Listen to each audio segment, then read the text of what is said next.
What's up, everybody? Welcome to our channel, Honest Hockey Takes. I am Hohen and this is Scott, and we have something very special for you today, and we'll be talking about the World Juniors. Alright guys, so it's almost Christmas time, and that means it's almost time for the World Junior Championships.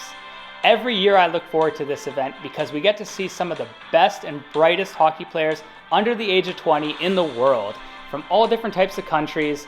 And we wanted to give you guys a fair preview on what to expect this upcoming 2022-2023 World Junior Championship. So for this video, we're going to be going over Group A of the World Junior Championship, and that includes the following. We have Canada, Sweden, Czechia, Germany, and Austria. And we're going to start off here with Team Canada. Now this team won the championship last year, guys. They were absolutely dominant. They pretty much crushed everyone they played until they came across Finland in a hard-fought game in which Mason McTavish saved the day and then Kent Johnson won the game in overtime. It was one of the all-time great games in World Junior history, and Canada is returning a pretty solid team this year. We're looking back and we got a lot of returning players that could make a big impact. Guys like, especially, Connor Bedard. I know everyone's thinking about this guy right now. Olen Zellweger, the guy who was one of the top two defensemen of the tournament last year. And then Logan Stankoven, who was absolutely dominant last year and second in points in the whole tournament. So, what do you think about Shane Wright being the captain of this team? I like the pick. You know what? One thing about Shane Wright is I feel like he's kind of got a bad rap lately. I feel like the media has really blown out of proportion his attitude issues. Because I'm going to tell you guys something right now. This guy would not be the captain of this team if he was as bad as the media says. The coach would not have given someone with that kind of alleged attitude issues the captaincy of a national team like Canada. I think he's a perfectly fine leader. And when I saw his interviews, he was really humble and really complimentary of all his teammates. It was not an ego thing at all. It wasn't like, I'm the best player on this team, everyone else is meh. No, he was very complimentary of all his teammates, and I think he's going to be a great candidate to lead this team. Yeah, I mean, for this team, I think a lot of people are going to be focusing on the performance of Connor Bedard, and rightfully so. He's a future superstar in this league or in the future NHL there. But I think Shane Wright is primed to win now, especially with the experience that he has with the Seattle Kraken and the way he's played recently, right? Yeah, so one thing I really like in this tournament, and I'll tell you guys just a tidbit about the World Juniors. This is primarily a tournament that caters to older players. 18 and 19-year-old players tend to have the best numbers and best success in the World Juniors year after year. Okay, so what do you think about their goaltending and their defense? So I think for Team Canada, one of their greatest strengths has got to be that defense. They have a really good sixth defenseman on this team. I really like how it's led by returning player Olen Zellweger, who last year put up a ton of points. He had over 1.25 points per game last tournament. And I mean, he's a year more experienced now. He's a great offensive defenseman, Ducks prospect, by the way. So, I mean, hey, another thing the Ducks have to look forward to, I mean, they might even get Bedard this upcoming year. So, you know, that could be like their chemistry right back at it. But Zellweger really brings a lot. And I really like that this team went out and added Brandt Clarke to this team this year. He kind of got screwed over last year when Canada was selecting their team. But Brandt Clarke from the LA Kings draft pick, man, this guy is a heck of a player. He got some NHL games of experience this year, along with a lot of AHL experience. And I think he's primed to be a solid number 2 defenseman in this tournament as well. Yeah, Brandt Clarke, I watched him play a few games when he was playing with the LA Kings. I know he didn't play too well, but he looked pretty okay for how young. For a 19-year-old, right? For a 19-year-old. Yeah. He's got a bright future ahead of him. He will be the most valuable defenseman on the LA Kings for their future, no question about it. What do you think about their goaltending? I think that's the real unknown for this team. Between the 3 goaltenders they brought, I don't really know if any of them really stand out to me. I kind of think that they're going to probably go with the hot hand approach and kind of play these goalies a bit in the round robin here in the first 4 games. And they're probably going to go with whoever has the better numbers and basically try to ride it out to win the championship. I think with this type of a roster, though, I think that it's not going to be as big of a deal as it is for other teams if their goaltending stands on their head. Because, like I said, they have a really good 6 defenseman squad here and a pretty gritty 3rd and 4th line. Okay, last question I want to ask. How do you think Team Canada is going to do overall in this tournament? There's no Russia this time, so how do you think they're going to do? I think Canada's probably going to win this division. I can't see them losing this Group A. I think they're by far and away the best. I would be very surprised if they didn't go undefeated because, I mean, this schedule looks like a pretty 4-0 worthy schedule. I mean, against Sweden, probably win that because Sweden's not as great as they have been in the past. Germany, pretty obvious there. Austria, same thing. And Czechia is not really at that point yet. So I can't really see Canada losing a game. It's going to be more interesting to see what they do when it gets to the elimination part of this tournament for sure. Okay, so another question about the Team Canada is who do you think will be the X factor to win the tournament, especially in the elimination round? Yeah, so I really like the makeup of this team overall. Like what they ended up doing with this team is obviously I told you guys they got like the really good defensemen like the Clark and Zellweger along with Korchinski, the Hawks prospect on defense. But I really like what they did, having a strong top six that can score. Guys like Adam Fantilli, Logan Stankoven, Connor Bedard, Shane Wright, Brendan Othman, and NHL player Dylan Guenther, who we've talked about before in the past for the Coyotes. That's a really solid scoring top six. I think all those guys will be able to really put the puck in the net. But I also like how they added a third line that looks to be a really good shutdown line. Looks like it's going to be the three boys from the QMJHL with Dean, Gotcher, and Roy. And I think those three can really contribute to this team.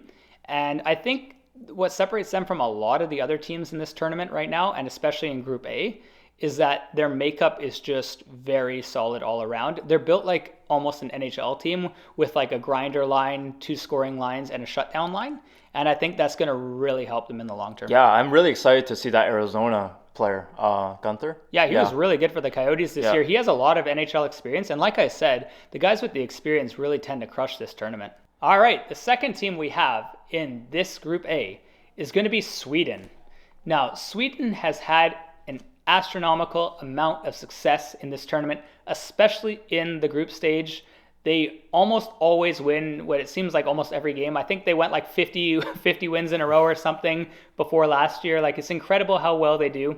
They almost always like go 3-0, 4-0 when they're coming out of this group stage. But this year, their team is made up a lot different than the past. Normally, Sweden is built with a strong back end and good goaltending. And this year, it seems like their primary focus and their players they brought to this tournament are mainly offensive players. Unfortunately, they weren't able to get Simon Edvinsson from Detroit. He didn't want to play in this tournament this year again, as he's already tried a few times in the past. And their defense has really suffered because of it.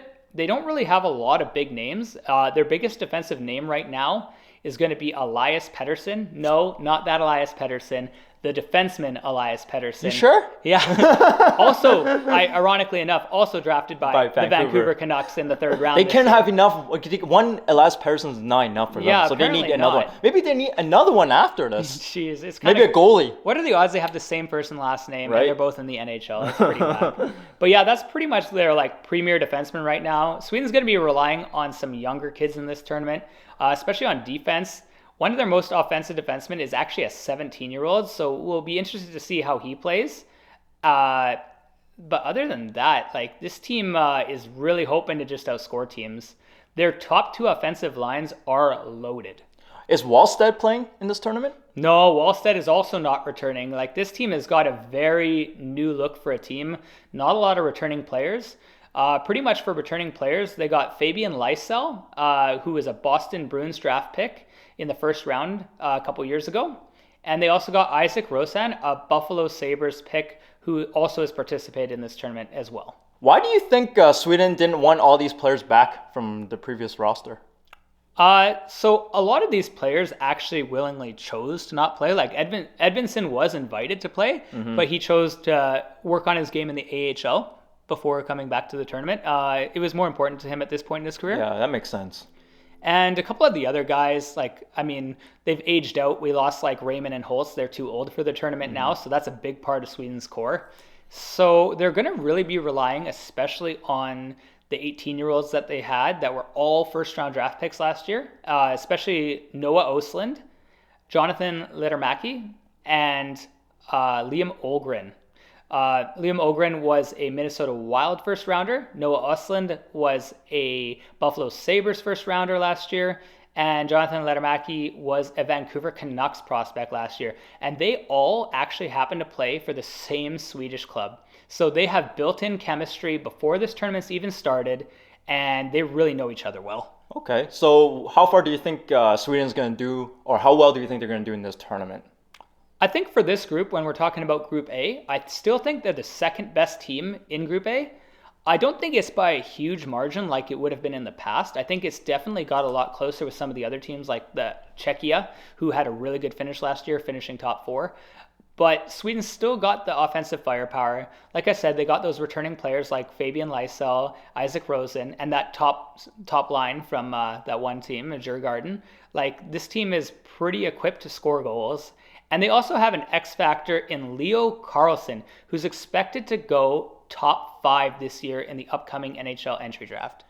Yeah, that was actually my next question. How well, like, for future projection, where do you see him fit in the NHL in terms of his future potential with this player?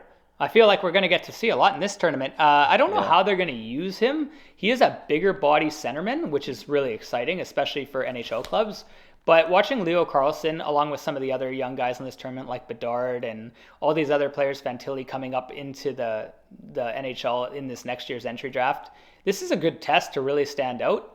In this tournament, Sweden doesn't tend to use younger players that much. So I'm curious to see if they're going to use Carlsson on the first, second, or third line. We really don't know yet, but we know in the SHL in Sweden, he's been really able to put up a lot of points, and it should be exciting to see. All right, next up, we have Czechia, or the old Czech Republic team. I don't know why they changed that name. I don't get into the politics of it. We're just going to read it as it is. So, with Czechia's team right now, they have a couple really interesting players. This is a team that is returning from making the Final Four last year, shocking the USA. No one expected them to beat America, but they did, and because of it, they're in this group with Canada now. This team primarily has a couple heavy hitters that have carried this team for past years that are also returning again this year, mainly on the defensive side. So they have David Juracek, Columbus Blue Jackets 6th overall pick this year on defense, along with Stanislav Sovzil, who plays with Connor Bedard on the Regina Pats as their backhand 1-2 defenseman. It's absolutely ridiculous. These guys are both really, really high-end defensemen and clearly the strength of this Czech Republic team. They both combine and add in some offense while still being respectful in their own zones, and I can't wait to watch this duo, and I wonder if they're going to play them together, because if they do, these guys could probably play 25, 26 minutes each in this tournament every night, which would be incredible for this team's potential. How is the firepower of this team? So the firepower on offense mainly comes from a couple guys. We got one that is expected because he crushed it last year, and that's Yuri Kulich, who put up 8 points in 7 games for Czech Republic last year's tournament. Absolutely offensive dynamo and first round pick of the Buffalo Sabres a couple years ago. He's been amazing, and I wonder if he can continue it back-to-back years, because if he does, this team really has a chance, and they might have a shot at upsetting Sweden for the second in this division, albeit I still think Sweden has a slight edge. Man, how exciting is it for Buffalo Sabre fans, in the coming years? I feel like they have a lot of these prospects in this tournament, along with a team that's already pretty young. It's pretty good. They got Olin, right? You just said Oslin, Oslin, and they got this guy. Oh my it's crazy. goodness. They have and a lot with of the ones that they prospects. have now, oh my gosh. Yeah. So how's their goaltending, and where do you think how far do you think this team's gonna go in the tournament? Overall, the goaltending is okay. Once again, it's kind of like Canada. There's really not that many goalies in this tournament that really stand out compared to past years. I mean, in the past, we've had teams like USA having Spencer Knight recently, or Wallstedt. And Wallstedt for Sweden in the past couple years, and Askarov for Russia. Like, these are goalies who you knew were going to stand out. This year, there doesn't really feel like there's that kind of goalie on any of these teams, at least not in this group. So it's kind of a little bit like just who's going to play the best two-way hockey and which defense is going to really step up for me, at least. I think an X factor for this team is going to be another young kid, kind of like how we talked for Sweden about Leo Carlsson and for Canada about Connor Bedard and Adam Fantilli. But for Czech Republic, they have Edward Sale, who's projected to go top 8 in the draft this year. Craig Button at one point from TSN even had this guy going top 5. So, I mean, that's an exciting player. That's a player I look to watch in this tournament because, quite honestly, I haven't seen a lot of him, and I'm really excited to see what he brings. He's a big body power forward, and I can't wait to see if he actually steps up on the big stage. So the next team that we have up is Germany. And how do you think this team's going to fare in this tournament? So Germany has had a really good hockey program the last like 5 to 10 years. It's clear that they're one of the countries that's really expanding its hockey programs and really improving a lot. Like, I mean, in the past years, we've seen guys like Leon Draisaitl come out who have been like absolutely dynamite in the NHL. And guys like Tim Stützle, who's Mort just Seider. been like incredible. Mort Seider on defense. This country seems to be pumping out NHLers left, right, and center, especially first-round picks over the past couple years. But unfortunately, this year doesn't seem to be the year that there's that type of guy on this team. They don't really have any true superstar power like they have in the past couple years. And I think that I have pretty low expectations for this team. I think for Germany in this tournament, no offense to be against anyone who's a fan of Germany, I think that they're kind of just fighting to try to be fourth in this group, so they're not in the relegation match. At least they have a good soccer team, though, no? Wait. No, they lost. No, they don't. Too soon. So, is there anyone on the Germany team that stands out to you? Anyone? Yeah, there's a couple players that I could say actually do stand out and will be exciting to watch. Like I said, there's not really the superstar potential, but there's still some guys. There's still some future NHLers. One being Julian Lutz, forward, who was drafted in the second round this year by the Arizona Coyotes. So another positive thing for Arizona, hey, to look forward to.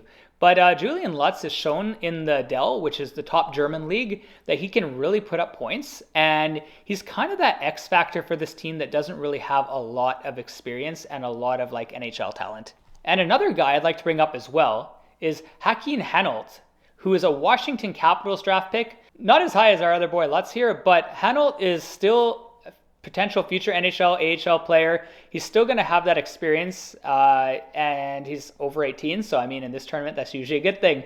And I think that these guys can at least score a few goals, even if they're not able to beat the competitive teams like Canada and Sweden. They still should be able to put up a fight, and it should be interesting, honestly, in this tournament once we get to see Germany versus Austria. I think that'll be a tight match, and it could go either way.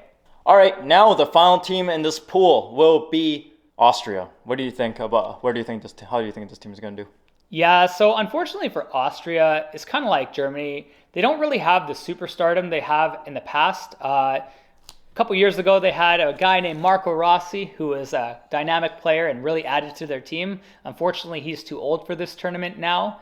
And Marco Kasper, another top pick who went to Detroit first round last year, has chosen to opt out of this year's tournament. He will not be participating, even though he is eligible. He decided he'd rather work on his professional game to take himself to the next level rather than play in a junior tournament. So that's unfortunate for Austria, who really is not bringing back a lot of players. One of the few strengths that this team really does have, though, is one of their solid defensemen who is projected to be a first-round pick this year, David Reinenbacher, who is actually projected to go in the mid-20s of the first round. So that's really exciting for the future for Austrian hockey. And I hope that this guy can at least show in this tournament to scouts that he is worth that pick and maybe put up, like I said, a good fight in the competitive games against teams like Czech Republic and against Germany if this team wants to have any chance of staying out of relegation. And another guy on offense to watch for is Luca Oyer, who actually has been doing pretty good in the home league he's in right now back home. And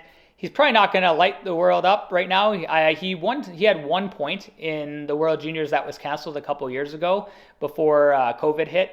So he might be able to put up a couple points for this team, but overall, I don't really see this team doing much. And like I said earlier, it's going to really come down to Germany or Austria in this division, for whoever loses is going to be fighting for the relegation round. Yeah, I'm sorry for this team. I mean, I don't know. At least you guys got snowboarding. All right, guys. So that is our 5 teams participating from Group A for the World Junior Hockey Championship.